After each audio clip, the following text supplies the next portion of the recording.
Hello everyone, in this video, you're going to hear tips and instructions that have been verified by the mechanics at the shop where I am right now.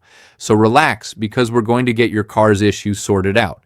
If you're driving your Hyundai and suddenly see the message shifter system malfunction, service immediately, the first thing to do is don't panic, but do pay attention. This message isn't just a random dashboard warning. Basically, your car is saying, hey, something's not right with my shift system. You better check it before it becomes a serious problem.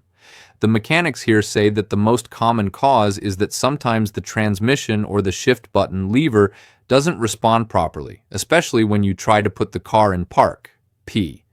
Some owners reported that the car simply froze in gear and wouldn't change until they turned it off and back on again.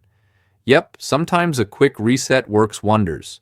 Now, if the message keeps coming back or appears frequently, another common cause is loose or corroded electrical connectors. This can happen under the seats, in the harnesses, or behind the dashboard. Simply disconnecting, cleaning, and reconnecting the wires often fixes the issue without costing a lot.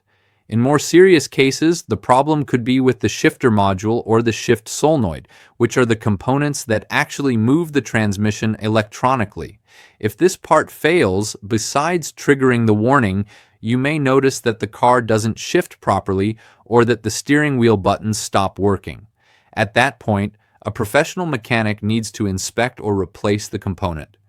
An important detail mentioned by forum owners is that the message can be intermittent. Sometimes it comes on and then goes off by itself, even when everything seems fine. This usually happens due to sensors or electrical connections that aren't perfect, and it can be very confusing if you don't check it in time.